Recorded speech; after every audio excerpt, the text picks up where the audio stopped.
너무 억울해요. 나만 속쓰리고 나만 안 빠져요. 저희 환자분이 실제로 경험하신 일입니다. 유행하는 다이어트는 다 한 번씩 해보시는 44살 여성분이세요. 레몬 디톡스, 레몬수 유행하니까 무작정 맹물에 레몬을 짜서 드시기 시작하셨던 거죠. 그런데 빠지라는 살은 안 빠지고 속만 찢어질 듯이 아프셨다는 거예요. 주변에서는 어디 아프냐? 얼굴 왜 이렇게 초췌하냐? 이런 말까지 듣게 되고요. 그런데 이 방법으로 싹 바꿨더니 거짓말처럼 고생하던 속쓰림도 줄어들고 몇 달을 고생하시던 다이어트 정체기에서도 수월하게 넘어갈 수 있었습니다. 마시는 방법 하나만 바꿨을 뿐인데도 그렇게 기다리던 스스로 살이 빠질 수 있는 몸으로 바뀌기 시작하신 거죠. 얼굴 하얘졌다, 피부과 바꿨냐는 말 듣고 너무 좋아하셨던 분입니다. 가장 쉬운 인생 다이어트 체질한의사 장원장입니다. 좋다는 방법들도 꼭 사람마다 애먹이는 부분들이 있죠. 남들 좋다는 레몬수로 살이 빠지기는커녕 위장만 버리셨다면 오늘 영상 끝까지 집중해보세요. 위장은 보호하고 뱃살은 녹이면서 얼굴까지 예뻐지는 확실한 방법 소개해드릴게요. 영상 보고 계신 분들도 따라해보시다가 실패하신 분들 많으시죠. 이게 꼭 끈기와 의지 문제는 아닙니다. 마지막 한 끗 차이거든요. 내 몸에 다이어트 버튼을 누르는 방법을 몰랐을 뿐이에요. 오늘 알려드릴 주제는 레몬수입니다. 거기에 올리브유와 소금을 곁들인 오늘 이 레몬수 레시피가 분명히 누구에게는 그 다이어트 버튼이 될 수 있을 거예요. 소금과 올리브유요? 물과 기름은 안 섞이잖아요. 느끼해서 먹을 수나 있겠어요? 소금물이랑 뭐가 다른 거예요? 이해하기 쉽게 한 가지 예를 들어볼게요. 날 추울 때 집에서 삼겹살 구워 드시고 싱크대에 있는 후라이팬을 한번 생각해 보세요. 하얗게 기름이 굳어있죠. 미끌미끌, 끈적끈적. 상상만 해도 찝찝합니다. 이거 닦으려고 물로 막 수세미로 문지른다고 되던가요? 절대 안 닦이고 기름만 더 번지죠. 고무장갑 딱 끼고 뜨거운 물에 세제까지 양껏 써야지 뽀독뽀독 닦아낼 수 있게 됩니다. 우리 뱃살도 똑같아요. 내장지방에 덕지덕지 낀 기름때는 웬만해서는 잘 씻기지가 않아요. 그렇다고 우리가 퐁퐁을 마실 수는 없잖아요. 그러니까 우리 몸 안에서 천연 세제 역할을 해줄 수 있도록 환경을 만들어주는 거죠. 위장이 아프지 않게 코팅도 해주고 레몬이 독소를 분해하고 소금이 흡수와 배출을 도와줄 수 있게 황금 비율을 완성하는 겁니다. 이 세 박자가 맞아야 천연 지방 분해 세제가 만들어지는 거죠. 한 가지 더 중요한 사실은 평소 위장이 약해서 레몬 냄새만 맡아도 속쓰리다고 하시는 분들이 계신데요. 남들은 먹고 살 빠지고 예뻐지니까 나만 못해서 얼마나 속상해요. 오늘 방법이 이런 분들도 레몬수를 안전하게 마실 수 있는 방법이 될 겁니다.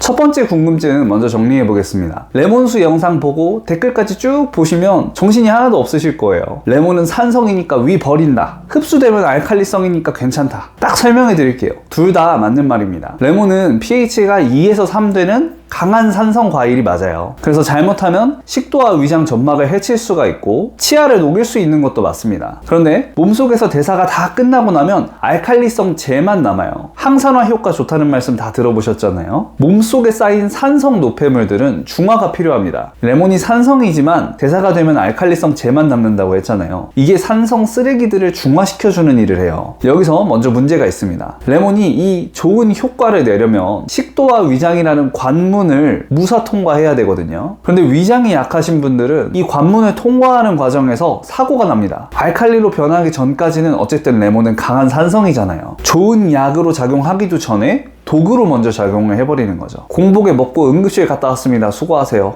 없던 위축성 위염이 생겼다는데요 하는 분들이 바로 이런 경우죠. 그래서 오늘의 추가 핵심 재료인 엑스트라 버진 올리브유가 필요한 겁니다. 위장에서 그 속쓰린 통행료를 안 내게 해줄 하이패스라고 할게요. 원래 우리 위장 점막은 물을 밀어냅니다. 초수성이라고 해요. 기름 코팅으로 덮여 있어요. 그런데 이 코팅이 음식이나 스트레스 때문에 벗겨져요. 여기다가 고춧가루 막 뿌리면 아프겠죠? 그런데 여기에 오일 한 스푼이 들어가면 위장 보호막을 다시 조금 더 입혀줍니다. 그러면 레몬이 위 벽을 공격하지를 않고 미끄러지듯이 넘어가서 몸 안에서 이제 알칼리성으로 잘 작용할 수 있게 되는 거죠. 아주 좋은 전략이죠. 두 번째 궁금증입니다. 공복에 먹어요? 식후에 먹어요? 결론, 다이어트가 우선이라면 공복에 드세요. 고급 기름이라는 한 가지 무기가 더해졌잖아요. 공복에 레몬만 짜서 먹었으면 속 쓰렸을 텐데 이제 그게 좀 덜 하실 거예요. 그럼 왜 공복이 좋을까요? 바로 쓸개 때문입니다. 혹시 레몬수를 마셨는데 변비는 좀 해결이 됐지만 살이 안 빠지시는 분들 계셨을 거예요. 그거는 반쪽 효과만 봐서 그런 겁니다. 레몬수는 변까지는 잘 밀어내도록 도와줘요. 하지만 뱃살을 건드리는 능력이 부족했던 거죠. 하루 종일 간이 해독했던 독소가 쓸개에 모입니다. 이거를 쥐어 쥐어짜서 장으로 보내줘야지 대사와 해독이 풀로 되는 건데 맹물이나 레몬수만으로는 담낭이 꿈쩍도 안 해요. 이 스위치가 꼭 지방이 들어와야 켜집니다. 아침 공복에 올리브유 드세요 하는 것도 이런 원리를 이용하는 거예요. 지방 성분이 딱 들어오면 먼저 콜레시스토키닌이라는 호르몬이 분비됩니다. 이게 담낭 스위치를 딱 켜줘요. 잠자던 담낭을 쥐어짜주면서 독소를 장 쪽으로 쫙 밀어주는 거죠. 그 다음 장 쪽에선 위고비 때문에 많이 알려진 GLP-1이라는 호르몬이 나옵니다. 뇌에다가 배부르다고 그만 먹자고 좋은 신호를 보내주는 호르몬이에요. 해독에 식욕 억제까지 된다니까 다이어트는 이론만 공부해도 살이 조금씩 빠지는 느낌이 듭니다. 한 가지 더, 저탄고지 간헐적 단식 하시는 분들 계시죠? 단식 시간에는 안 드시는 것이 좋습니다. 오일이 들어가면서 오토파지라는 대청소 시간이 깨져요. 한편 식단만 저탄고지로 하시면서 케토시스만 이용하시는 분들이 계시죠? 이런 분들은 공복에 드시면 좋을 일이 더 많습니다.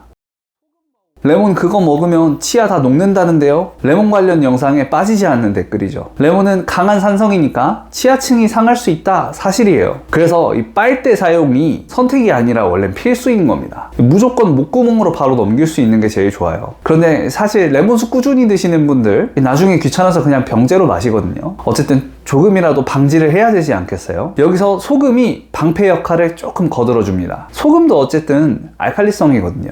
미약하게나마 산도를 아주 조금 낮춰줍니다. 근데 이 소금이 결정적으로 침샘을 터뜨려줘요. 소금 먹으면 입에 침 쫙 고이는 경험 해보셨을까요? 침이야말로 치아 손상을 막는 강한 방어기제거든요. 하지만 속 편하게 그냥 빨대 쓰세요. 진짜 소금의 역할은 따로 있습니다. 찌든 뱃살을 녹여주는 레몬수의 흡수율을 높여준다는 거예요. 맹물 많이 마시면 화장실만 많이 가겠죠. 진짜 목마른 세포들은 계속 목말라요. 탈수 오면 링겔 맞잖아요. 생리식염수죠. 체액이랑 농도가 똑같은 그게 소금물입니다. 맹물은 우리 체액보다는 농도가 묽어요. 삼투압 때문에 물이 들어와도 세포를 스쳐 지나가지 흡수가 안 돼요. 몸속 세포들은 이 물이 왔다 갔다 하는 출입구가 따로 있습니다. 이 문이 나트륨 같은 전해질 손을 잡고 가야 열려요. 소금이 적당히 들어가야지 물이 세포 깊숙이 흡수가 될 수 있고 그래야지 찌든 뱃살을 다 씻어낼 수가 있습니다. 어지럼증, 만성피로 소금물만 열심히 마셨는데 없어졌어요 하시는 분들 계시거든요. 아, 링겔 맞고 이제 살았어요 하시기도 하고요.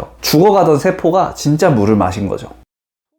레몬수의 주인공은 레몬이죠. 레몬은 비타민도 있지만 구연산이 핵심입니다. 구연산은 살찌는 걸 막아주는 과속 방지턱이에요. 다이어트 혈당이 중요해요. 못이 박히게 들으셨죠? 우리 모두가 사랑하는 빵이나 면은 먹으면은 소화되면서 탄수화물이 당으로 바뀌어요. 그게 피로 들어가면은 혈당이 되는 거죠. 너무 많이 먹으면 혈당이 치솟겠죠? 그러면 인슐린이 쏟아집니다. 혈당 롤러코스터라는 게 이 과정을 말한 거예요. 구연산이 그 속도를 늦춰줍니다. 인슐린도 잠잠해지고 뱃살로 가는 시간을 벌어줘요. 마지막입니다.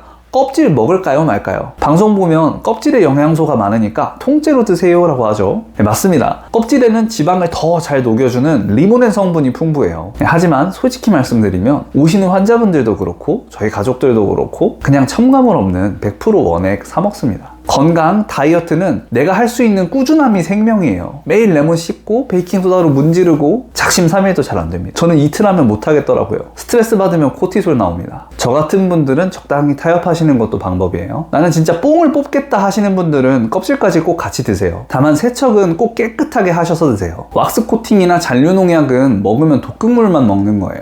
진짜 중요한 한 가지 더, 레몬수 먹고 발진나서 응급실 갔다 왔어요. 목이 따끔거려요, 부었어요 하시는 분들 이건 명현현상이 아니에요. 알레르기 반응입니다. 레몬 드시고 입 주변이 가렵거나 목이 따끔거린다 하면은 병원 다녀오세요. 불안하시면 처음에는 아주 연하게 물을 1리터 정도에 레몬을 한 조각 정도만 넣어서 시작해보세요. 반응을 먼저 꼭 살피는 게 좋습니다. 미지근한 물 500ml를 준비합니다. 따뜻하게 먹어도 속 안 불편하시면 따뜻하게 먹는 게 더 좋아요. 얼음 띄워 먹으면 맛있죠. 탄산수 넣어서 먹으면 얼마나 맛있게요. 그런데 우리 다이어트 목적으로 먹잖아요. 그냥 미지근하게 드세요. 레몬 반 개에서 한 개 분량의 즙을 넣습니다. 원액으로 치면 한 2-3스푼 정도 될 거예요. 여기에 엑스트라 버진 올리브유를 한 스푼 넣습니다. 마지막으로 좋은 소금 한 꼬집을 넣고 잘 저어주세요. 체질별로 꿀팁이 있어요. 레몬은 사실 소음인 과일입니다. 태음인도 적절히 좋아요. 근데 열 많고 화끈한 소양인들, 태양인들한테는 원래 이렇게 썩 좋은 과일은 아닙니다. 근데 뭐 체질을 알더라도 모든 식단을 100점으로 할 수가 없거든요. 오늘 말씀드린 레몬수 레시피는 체질을 엄청 많이 가리진 않아요. 먹고 속 쓰린지만 잘 체크하면서 하면 되니까 너무 걱정하지 마시고 한번 해보세요. 다만 내가 강호동, 박나래, 이천수, 이효리님 같이 파이팅 넘치고 성격이 급한 사람들이다 하면은 오이나 양배추를 같이 드시는 방법도 추천합니다. 속에서 불편할 만한 것들을 많이 잡아주거든요. 오일 소금 레몬수는 단순한 물이 아닙니다. 매일 아침 엔진오일을 갈아주는 효과를 줄 거예요. 도움이 될 만한 친구분들에게 공유해 주시고 좋아요, 구독, 알림 설정 해두시면 좋은 정보 생길 때마다 꿀팁들 잘 챙겨보실 수 있을 거예요. 레몬수만으로도 건강해집니다. 근데 살은 조금 덜 빠져요. 올리브 오일과 소금을 더 넣어서 뱃살을 빼는 스위치까지 확실하게 켜주세요. 속쓰림도 덜하고 아침 붓기도 빠지고 화장실 가는 것도 훨씬 편해질 거예요. 만약 이것만으로도 다이어트가 부족하다면 당장 독소나 담즙을 좀 도와준다고 해결될 문제가 아닌 거죠. 위장 문제, 쓸개의 기능, 자율신경, 기초대사 같은 거를 같이 잡아야 되는 단계일 수도 있습니다. 너무 걱정하지 마시고 먼저 이런 영상 보시면서 하나씩 해보세요. 제가 추천해드리는 방법들은 최소 3주 정도는 지켜보는 과정이 필요합니다. 습관을 만드는 최소 단위예요. 다만 당장 스트레스가 너무 심하시고 더 빠르면서 건강한 방법으로 살을 빼고 싶다 하시는 분들은 시행착오를 줄이는 체질별 다이어트 프로그램을 고정 댓글에서 설명해 뒀으니까 꼭 확인해 보세요. 체질한의사 자원장이었습니다. 긴 영상 시청해 주셔서 감사합니다.